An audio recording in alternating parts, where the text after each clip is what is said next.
तो दोस्तों आज हम जिस टॉपिक्स के बारे में बात करेंगे वो CSS की 2D एंड 3D ट्रांसफॉर्म की बात करेंगे हम। तो जैसा कि आपने पीछे ट्यूटोरियल्स में हमारे सारे जो अभी तक 3 ट्यूटोरियल्स हुए सारे की प्रैक्टिस कर ली होगी मुझे उम्मीद है। तो आज हम 2D और 3D ट्रांसफॉर्म्स की बात करेंगे। तो चलिए शुरुआत करते हैं। और अब अगर आप इस चैनल पर नए हैं तो चैनल को सब्सक्राइब करना ना भूलिए ताकि हमारे आने वाले अपडेट्स के बारे में आपको पता चलता जाए। तो चलिए अब हम विजुअल कोड अपना खोलते हैं। यहाँ पे वही HTML हम यहाँ पे लिखेंगे HTML5 ये देखिए ऑटोमेटिक आ गया। अब हम इसको लिंक करेंगे स्टाइल्स की शीट के साथ। तो उसके लिए क्या करते थे जैसे कि आपने पता होगा यहाँ पे सिर्फ लिंक लिखना है CSS। यहाँ पे हमारी फ़ाइल जो है वो अटैच हो गई है। और पहले हम 2D ट्रांसफॉर्म की बात करेंगे। वो बेसिकली करता क्या है, वो एलिमेंट्स जो आप कोई भी लेंगे उसको चेंज कर देगा। वो या तो साइज़ के अंदर आप चेंज कर सकते हो उसको, शेप, उसकी पोजीशन, या उसका स्केल स्क्यू रोटेट कर सकते हो, ट्रांसलेट कर सकते हो। और इसकी डेफिनेशन मैं अभी आपको आगे लिखवाता हूँ, आगे लिखूँगा मैं इसकी डेफिनेशन। और अभी मैं पहले एक बार एग्जांपल करके आपको समझाता हूँ कि कैसे कैसे इसमें करना होता है। पहले जैसे हम एक डिव ले लेते हैं एलिमेंट, इसकी ID दे देते हैं हम। यहाँ पे ID दे दी हमने, यहाँ पे कोई भी div1 दे दो, आप कोई भी दे दो। बाकी अब हम स्टाइल में जाएंगे तो यहाँ पे पहले डाइव मैप लिख देंगे। इसकी पहले हाइट दे देंगे हम 200 px, विड्थ दे देते हैं हम इसकी 200 px, बैकग्राउंड कलर दे देंगे हम इसका ग्रीन। ठीक है। अब जैसे कि मैं इसको सेव करूँगा चलाऊँगा तो अभी वो सिंपल से ही आपको देगा। यहाँ पे मैंने किया, जैसे कि आपको देख सकते हैं कि ग्रीन कलर का जो है वो बॉक्स रेडी हो गया। अब हम इसमें ट्रांसफॉर्म लेके आते हैं 2D ट्रांसफॉर्म। तो उसके लिए हम क्या करेंगे, यहाँ पे हमने जो ID ली थी यहाँ पे वही ID हमें यहाँ पे लेनी है div1। तो इसमें हम ट्रांसफॉर्म लिखेंगे, ट्रांसफॉर्म का यूज़ करेंगे। जैसे कि इसमें 2D ट्रांसफॉर्म्स बहुत सारे मेथड्स हैं 2D ट्रांसफॉर्म्स में। पहला हम जो मेथड का यूज़ करेंगे वो ट्रांसलेट मेथड का यूज़ करेंगे। तो यहाँ पे जैसे कि ट्रांसलेट लिखा आ गया है, पहले ट्रांसलेट मेथड को लिख लेते हैं। इसके अंदर हम जो पहली वैल्यू देंगे 30 px देंगे और दूसरी वैल्यू दे देंगे 40 px। बेसिकली क्या करेगी ट्रांसफॉर्म वैल्यू, अभी जैसे कि इसका बैकग्राउंड कलर दे देते हैं हम, यहाँ पे इंडिगो दे देते हैं। तो जो पहला हमने यहाँ पे लिखा है 30 px वो हॉरिजॉन्टल के लिए होगा, और जो 40 px दूसरा हमने लिखा है ये वर्टिकल प्लेन के लिए होगा। तो हम इसको चला के देखते हैं, यहाँ पे रिफ़्रेश कर देंगे। जैसे कि आप देख सकते हैं यहाँ पे इंडिगो कलर आ गया इसके अंदर। और ये ट्रांसलेट जो है वो सिर्फ मूव करता है वर्टिकल और हॉरिजॉन्टल प्लेन के लिए। मैं इसको शॉर्ट कर देता हूँ। जैसे कि यहाँ पे आप देख सकते हैं इसने यहाँ पे 30 px हॉरिजॉन्टल से यहाँ से 30 px जो इसने हॉरिजॉन्टल साइड से दे दिया, और वर्टिकल से इसने ऊपर से 40 px दिया है। और इसकी पोजीशन जो है वो यहाँ पे रख दी है। बेसिकली जो ये रीपोजीशन करता है एलिमेंट को, पोजीशन इसकी चेंज कर देता है। जैसे कि आपने पहले देखा तो इसकी पोजीशन, अगर मैं इसको यहाँ पे एक बार कमेंट सेक्शन में लिख देता हूँ तो देखेंगे यहाँ पे इसकी पोजीशन जो है पहले यहाँ पे आई थी ऑटोमेटिक जो आती है। इसके बाद इसने जो है इसकी पोजीशंस को यहाँ से चेंज कर दिया और दूसरी पोजीशन पे ले गया। ठीक है। तो अब हम नेक्स्ट मेथड की ओर चलते हैं जो कि ट्रांसलेट ही है। ट्रांसलेट x लगाना है, यहाँ पे ट्रांसलेट कैपिटल X लिखना है। यहाँ पे आपको x यानी हॉरिजॉन्टल प्लेन में सिर्फ आएगा, ये सिर्फ हॉरिजॉन्टल में फ़र्क होगा। यहाँ पे देखिए यहाँ से 30 px है, ऊपर से वही ऑटो है और ऑटोमेटिक इसमें दिखा रहा है। अगर यहाँ पे ये 2 मेथड हो गए, यहाँ पे अब हम तीसरा मेथड लगाएंगे वो y यानी वर्टिकल के लिए। तो यहाँ पे भी हम 30 px लगाएंगे तो यहाँ पे y पे आ जाएगा, y से चेंज हो जाएगी इसकी पोजीशन। तो जैसे कि आप देख सकते हैं हमने 3 मेथड की भी बात कर ली है, translate, translate x, translate y। Translate जो है उसमें आपको पहली अगर पोजीशन देनी है तो पहली आप देंगे हॉरिजॉन्टल और दूसरी होगी वर्टिकल। ट्रांसलेट x में सिर्फ आपको x पोजीशन देनी है, x एक्सिस के अराउंड, और ट्रांसलेट y में सिर्फ y यानी वर्टिकल में। तो अब हम चलते हैं अगले मेथड पे जो कि है वो रोटेट मेथड। रोटेट मेथड में सिंपल सी बस यहाँ पे आपको चेंजेस कर देनी है, रोटेट कर देगा वो। उसको रोटेट लिखना है हमें, ROTAT। यहाँ पे हमें डिग्री वैल्यू का यूज़ करना होगा, कोई भी वैल्यू। जैसे हमें 40 डिग्री हमें इसको घुमाना है तो यहाँ पे हमने सेव किया है। अब हम इसको यहाँ चला के देखेंगे तो जैसे कि आप देख सकते हैं यहाँ पे इसने रोटेट कर दिया है इस बॉक्स को। अब थोड़ा सा मैं इसको मिडल में लेके आता, तो इसके लिए हम क्या करेंगे, अगर हम मिडल में मैं यहाँ से इसकी मार्जिन थोड़ी सी साइड लेफ़्ट से थोड़ी सी साइड में कर देता हूँ। यहाँ पे मैं 50 px कर देता हूँ मार्जिन, और मार्जिन फ्रॉम टॉप कर देता हूँ मैं इसकी 50 px। तो मैं सेव कर देता हूँ। तो जैसे कि आप देख सकते हैं ये रोटेट हो गया ये बॉक्स। तो अब मैं इसको अगर 90 डिग्री पे रोटेट करूँगा तो सेम वही बॉक्स सेम वैसे ही दिखेगा। यहाँ पे जैसे कि आप देख सकते हैं बॉक्स 96 पे करूँगा तो ये उस 96 डिग्री पे घूम जाएगा, रोटेट हो जाएगा। तो हमने यहाँ पे रोटेट का भी मेथड यहाँ पे देख लिया, 4 मेथड हमने यहाँ पे देख लिए हैं। और इसके अंदर आप दूसरे डाइव भी ले सकते हो, 2-2 डाइव ले सकते हो। जैसे कि हमने यहाँ ID1 ली, इसको कॉपी किया, दोबारा यहाँ पे पेस्ट कर दिया। यहाँ पे डाइव ID हम 2 दे देते हैं, यहाँ पे इसको कॉपी करके इसको 2 रोटेट इसका कर देते हैं 56 डिग्री। अब हम इसको जैसे कि आप देख सकते हैं हमारे 2-2 यहाँ पे है, जो ली थी वो रोटेट हो गए हैं यहाँ पे। तो हमने यहाँ पे जो 4th 2D ट्रांसफॉर्म लिया था वो रोटेट का लिया था, तो रोटेट मेथड हमने यहाँ पे यूज़ कर लिया है। बेसिकली जो है वो वैल्यू जो आपको देनी पड़ेगी वो एंगल बेस पे आपको वैल्यू देनी पड़ेगी। अगर आप पॉजिटिव वैल्यू देंगे तो ये क्लॉकवाइज चलेगा, यानी इस राइट साइड से घूमेगा, क्लॉकवाइज घूमेगा। अगर आप इसकी नेगेटिव वैल्यू देंगे तो ये एंटी क्लॉकवाइज जाएगा नेगेटिव वैल्यू में। जैसे कि यहाँ पे देखिए ये लेफ़्ट साइड घूमेगा यहाँ पे, और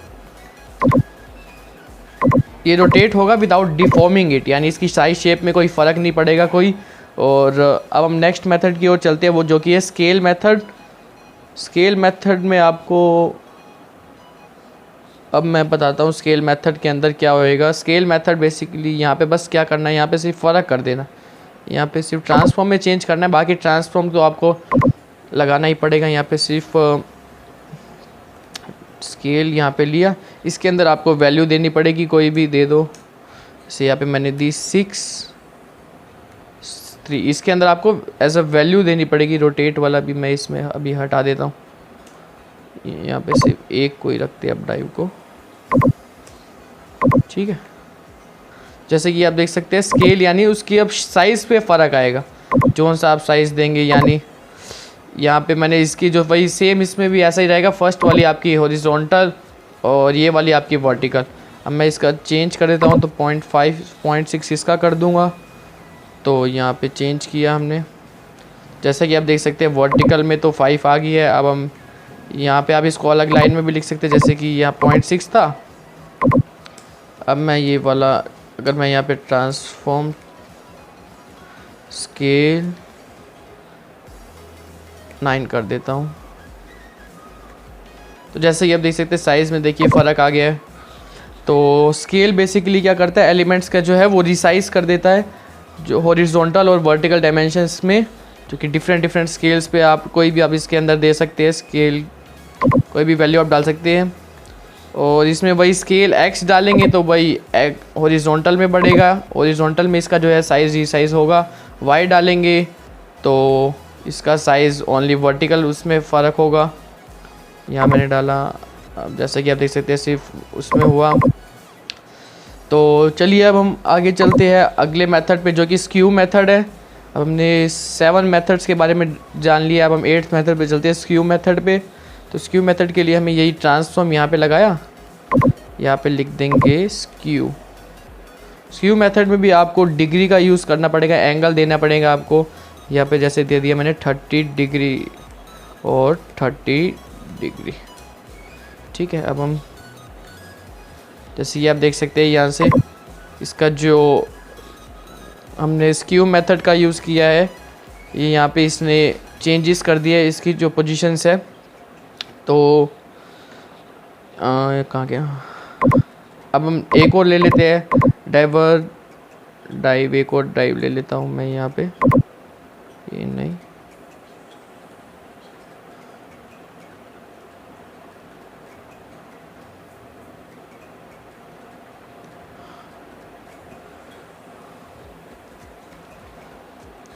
ठीक है।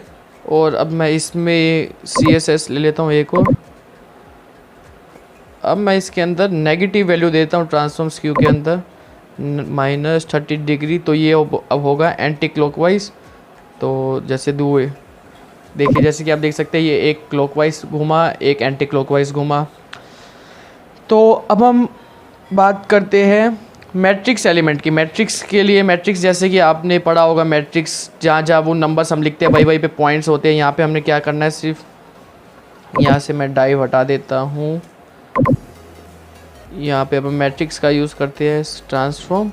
मैट्रिक्स में आपको बेसिकली नंबर्स देने होंगे, MATR मैट्रिक्स। यहाँ पे हम नंबर देंगे कोई भी 4, जैसे कि 4, 5, -1 नंबर देने आपको कोई भी 80, 90, 30, ठीक है। और इसका मैं यहाँ से चेंज कर देता हूँ, यहाँ से सेव किया। अब हम इसको चला के देखेंगे, वो पोजीशंस पे आ गया जहाँ जहाँ हमने ये नंबर दिए हैं, यहाँ पे ये वाले। ये भी हटा दो, सेव। यहाँ पे मैं दे देता हूँ दोबारा से, मैं यहाँ पे नंबर दूंगा 1, 2, -1, 1, 80 कोई भी दे दो आप, 40 कोई भी दे सकते हो यहाँ पे नंबर। तो उन पोजीशंस पे आया जहाँ जहाँ मैंने वो नंबर्स लिखे हैं, जो मैंने नंबर लिखे हैं वो मैट्रिक्स फॉर्म में आ गया है। तो अब हम 2D ट्रांसफॉर्म करते हैं विद होवर। होवर से हम 2D ट्रांसफॉर्म को करके देखेंगे। अब जैसे कि डाइव, सेम यहाँ पे हमें सिर्फ अब होवर का यूज़ करना है। मैं यहाँ पे कई सारी आईडीज़ ले लेता हूँ इसके अंदर। डाइव ID 2, 3, 4, 4 आईडीज़ ले ली मैंने। अब 4, 3, 2, 1, ठीक है। तो हमने यहाँ पे 4 आईडी ले ली है। अब इसके अंदर हम ट्रांसफॉर्म का यहाँ पे यूज़ अभी नहीं करेंगे। पहले यहाँ पे ऐसे ही सेम हमें 4 के लिए डाइव ले लेना है। डाइव 1 लिए थे, 1, 2, 3, 4, 4 हमने यहाँ पे डाइव ले लिए। 4, 3, 2, 1। अब हमने होवर का यूज़ करना होता था, तो उसके लिए हम क्या लगाते थे, यहाँ पे साइन, देन यहाँ पे आपको होवर लिखना है, ठीक है। इसके अंदर अब हमें हर जगह यही करना पड़ेगा, होवर। यहाँ पे भी सेम। और सब के लिए हम अलग अलग ट्रांसफॉर्मेशंस दे देते हैं। जैसे कि पहले के लिए क्या दो, जैसे पहले के लिए जैसे हमने यूज़ किया था ट्रांसलेट, तो ट्रांसलेट वाला दे देते हैं TRN। नहीं, ये नहीं, ट्रांसलेट दे दिया हमने 40px, देन इसका 50px, ठीक है। बैकग्राउंड कलर इंडिगो ही रखते हैं हम। इसका ट्रांसफॉर्म हम दे देते हैं मैट्रिक्स ही रखते हैं इसका। इस बैकग्राउंड कलर में हम चेंज ले आते हैं, यहाँ पे रेड दे देते हैं इसका बैकग्राउंड कलर। इसका हम स्क्यू ले आते हैं यहाँ पे। स्क्यू के लिए हमें डिग्री का यूज़ करना पड़ता था, तो जैसे यहाँ पे 30 डिग्री लिख देंगे, ठीक है। 30 डिग्री। स्क्यू के अंदर हमें 2 एंगल्स लिखने होते हैं, और रोटेट के लिए हमें सिर्फ एक ही एंगल। इसका भी हम कलर चेंज कर देंगे। यहाँ पे कलर दे सकते हैं हम कोई भी, यहाँ पे मैंने कोई भी कलर दे दिया है।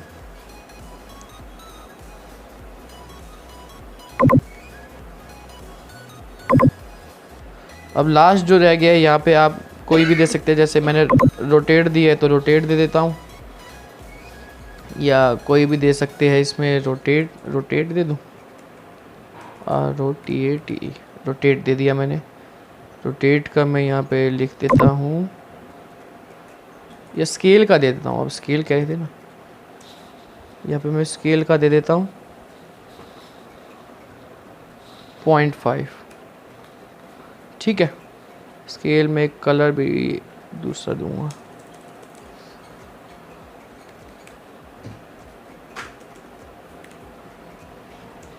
ग्रीन येलो मैंने यहाँ पे कलर दे दिया। अब हमें ट्रांजिशन लगानी है इसके अंदर, ड्यूरेशन ट्रांजिशन ड्यूरेशन लगा देते हैं हम इसके अंदर 1 सेकंड का। ठीक है, तो बॉर्डर देने हैं, बॉर्डर आप वही जैसा कि आपको जो डिज़ाइन रखना है वो रख सकते हैं। मैं ऐसा थोड़ा थोड़ा सारा रिमाइंड भी कराने के लिए कर रहा हूँ। बॉर्डर आप दे सकते हैं 2px सॉलिड ब्लैक। ठीक है, तो हमने बॉर्डर भी दे दिया इसके अंदर यहाँ पे। अब हम वहाँ पे हर एक के लिए पर्टिकुलर के लिए नेम्स भी दे देते, जैसे यहाँ पे था ना, तो यहाँ पे जैसे कि हमने पहला किसके लिए ट्रांसलेट के लिए यूज़ किया, यहाँ लिख देंगे हम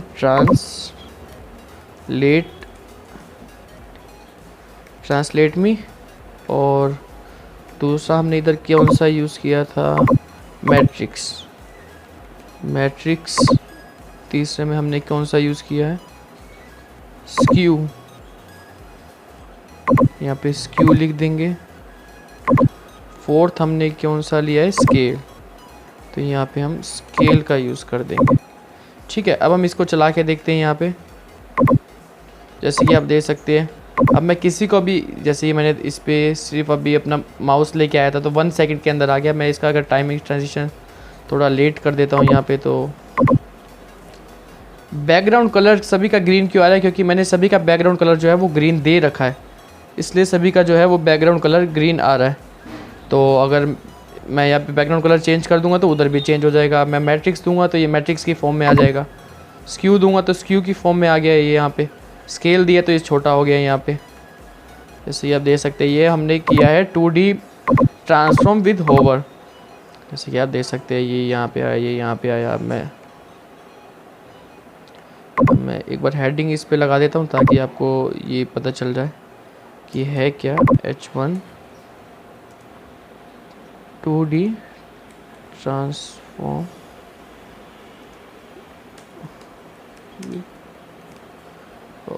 ठीक है। अभी जैसे कि यह है,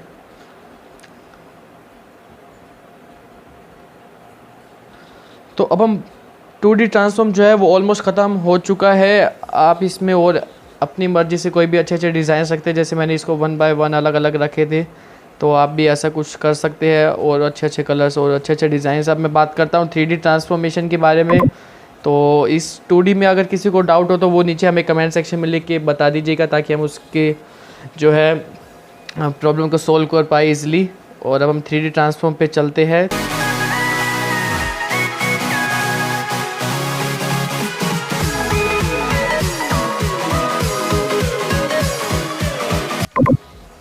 तो दोस्तों अब हम 3D ट्रांसफॉर्म की बात करते हैं। उसके अंदर आप सिर्फ रोटेट ही मेथड्स है उसके अंदर, रोटेट x, रोटेट y और रोटेट z। जैसे कि डिग्री मैंने आपको बताया था, वैल्यूज़ जो उसकी डिग्री में देनी पड़ेगी आपको। जैसे कि सिर्फ 3 है तो 3 ही हम इसकी आईडीज़ लेंगे। यहाँ पे 2, 3 फ़र्क मैं भी आपको दिखाऊंगा 3D में। 3D जो है बेसिकली वो भी साइज़ और शेप पोजीशंस में चेंजेस लेके आता है। और यहाँ पे ट्रांजिशन ड्यूरेशन मैं 2 सेकंड का दे देता हूँ। यहाँ पे हम रोटेट का यूज़ करेंगे, रोटेट x, यानी x एक्सिस के अराउंड। यहाँ पे डिग्री हमें दे देनी है 140 डिग्री। हम कोई भी आप दे सकते हैं 140, मैंने एज ए कैजुअल ली है, आप कोई भी ले सकते हैं। यहाँ पे इसकी मैंने 140, यहाँ पे भी मैं स्क्यू की जगह यहाँ पे रोटेट लिखूँगा। और 3D में यानी z एक्सिस और आपका एक ऐड हो जाएगा यहाँ पे। अब मैंने यहाँ पे 3D 140 डिग्री लिख दिया इसमें।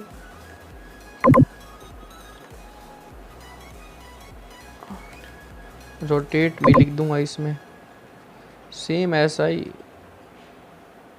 यहाँ पे भी।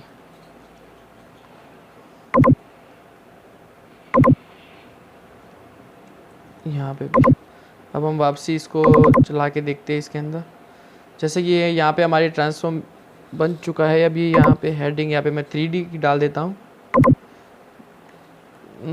3D।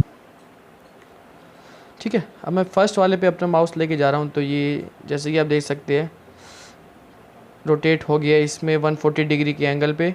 और अब मैं दूसरे पे लेके जाऊँगा तो वो भी 140 डिग्री के एंगल पे रोटेट हो गया। जैसे कि आप ये देख सकते हैं थर्ड वाला भी 140 डिग्री के एंगल पे रोटेट हो गया z एक्सिस के अराउंड। ये y, ये x, तो हमने इस ट्यूटोरियल के अंदर 2D और 3D ट्रांसफॉर्म को जो है वो ख़त्म कर लिया है विद होवर ऑल्सो। तो मैं आपको एक बार फिर से सारा रिमाइंड यहाँ पे लिख देता हूँ सारी चीज़ें। जो ट्रांसफॉर्मेशन बेसिकली क्या यूज़ होता है, वो एलिमेंट्स के जो साइज़, शेप या पोजीशंस को है वो उसमें चेंजेस लेके आता है। और उसके अंदर 2D के जो अंदर मेथड्स है वो टोटल 8 मेथड्स है, जिसमें ट्रांसलेट आ जाएगा, ट्रांसलेट, इसमें वही सेम ट्रांसलेट x,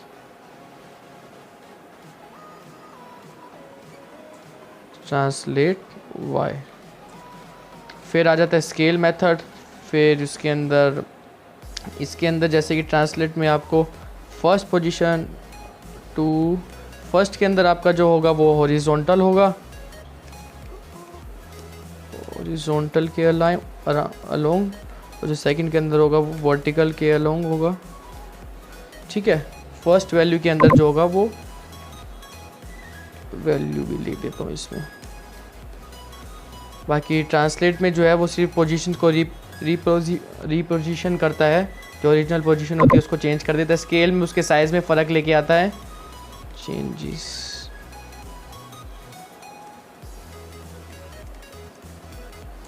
और रोटेट में रोटेट कर देगा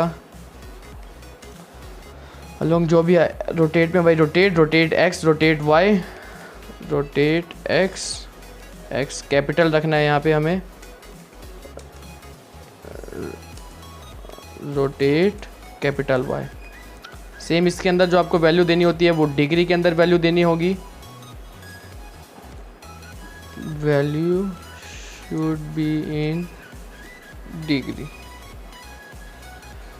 और स्केल के अंदर भी सेम वैल्यूज आपको करनी पड़ेगी। रोटेट हो गया यहाँ पे 1 3 4 5 6 7, बाकी स्क्यू आ जाता है। इसके अंदर भी आपको डिग्री के अंदर वैल्यू देनी पड़ती है, स्क्यू आप सेम डिग्री के राउंड वैल्यू देनी पड़ेगी यहाँ पे। फिर एक मैट्रिक्स आ जाता है मेथड, मैट्रिक्स के अंदर सेम जो आपको मार्जिनस पे वैल्यू देनी है उसके अंदर आप दे सकते हैं 1 2 3 4 5 6 7 जो भी आपको देनी है। वहाँ पे पॉइंट्स पे जो पॉइंट्स होते हैं, जैसे कि आप ग्राफ आप कई बार बनाते हो मैट्रिक्स का, उस पॉइंट्स पे एक बन जाता है ग्राफ।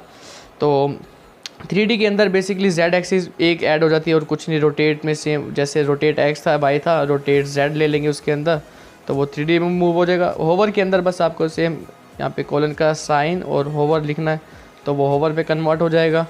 तो बेसिकली आज जो हमने यहाँ पे इस ट्यूटोरियल के अंदर किए, ये सारे मेथड्स को कंप्लीट कर लिया है 2D और 3D ट्रांसफॉर्म के बारे में। और अब हम अगले ट्यूटोरियल्स पे और आगे टॉपिक्स पे चलेंगे और फिर आगे जाके हम साइन अप फॉर्म्स, कई सारे फॉर्म्स बना के देखेंगे, फिर वेबसाइट प्रिपेयर करके देखेंगे। तो थैंक्स फॉर वॉचिंग।